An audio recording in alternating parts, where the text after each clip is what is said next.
Hey y'all. So, as I'm actually in the thick of this graduate research at the moment, this project has evolved in many ways since I first began. And the main focus has actually shifted away from the comparative of the three cases, those of Erica Huggins, Angela Davis, and Assata Shakur, to solely focus on Erica Huggins.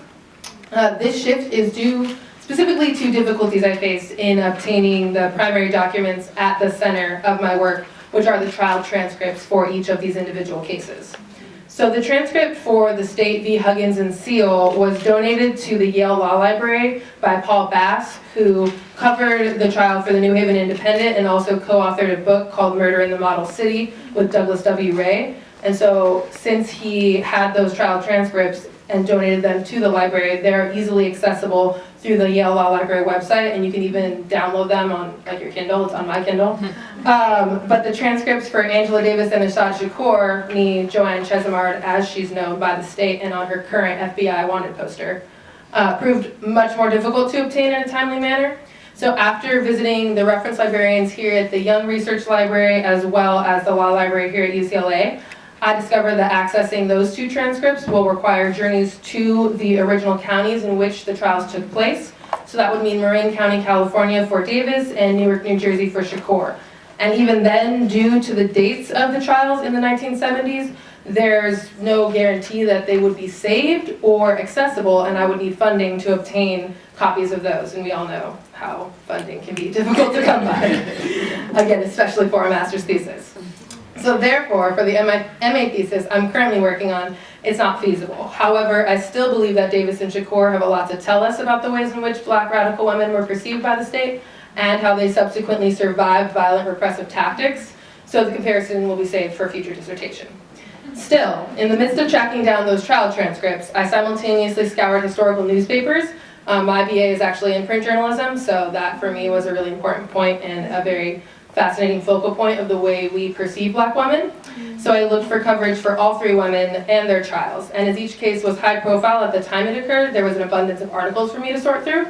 I noticed that for each woman, coverage always included commentary on her character and her womanness specifically. And there are two aspects of this coverage that I think merit specific discussion. First, for Assata Shakur, there were several op-ed articles written by men that solely discussed her character and her womanness as it pertained to the reason for her mistrial in her initial trial, which was her pregnancy, which she underwent during incarceration. So there was a preoccupation with the status of Shakur's sex life. How did she become pregnant? How could it be consensual? And who allowed it to happen? For me, this brought up questions of state regulation of Black female pleasure and sexuality in general, as well as the deprivation of pleasure and the regulation of body for anyone during incarceration.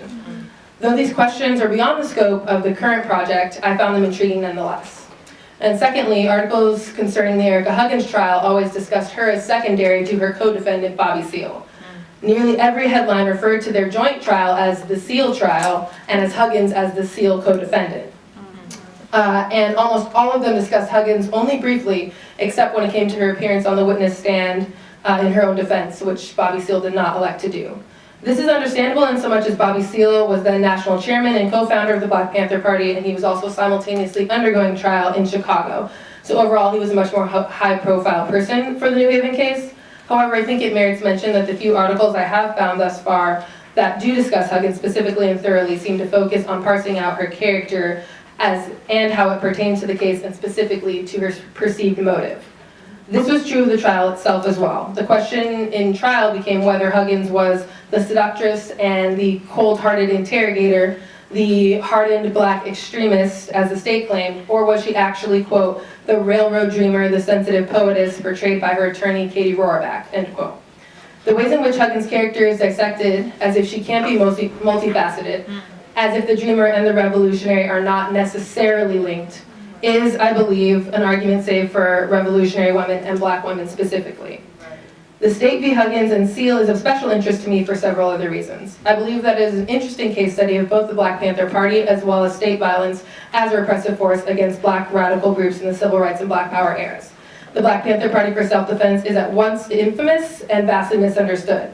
Coming up at a time when the leaders themselves were just coming up, many were under 20 or just over it, the Panthers were not as simplistic as brief overviews of the organization would have us believe, nor were they as morally linear. The organization, though generally billed as for men and by men, was arguably sustained by its female members, and in later years was run by female leadership. The party supported and uplifted the fight for women's rights while simultaneously sorting out their own gender issues. And in 1969, when the Huggins v. trial, or the Huggins and Seal v. State actually occurred, the Black Panther Party was dealing with internal fractures exacerbated by government intervention, assassinations, and infiltration and surveillance by the FBI's counterintelligence program. And for her part, Erica Huggins was a new mother leading the fresh New Haven chapter mere months out of the slaying of her husband, John Huggins, on this very campus.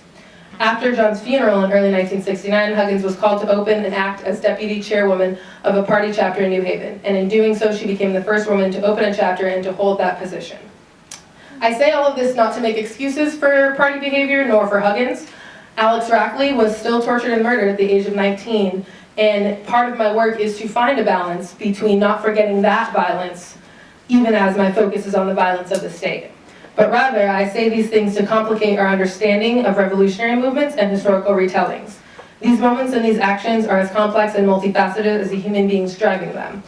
And when we remember that the historical figures at the heart of these moments in history are people, were women dealing with motherhood and grief alongside poverty, racism, sexism, and state violence, we can begin to uncover the nuances of not just revolution itself, but of the human experience of being Black and woman and poet and revolutionary.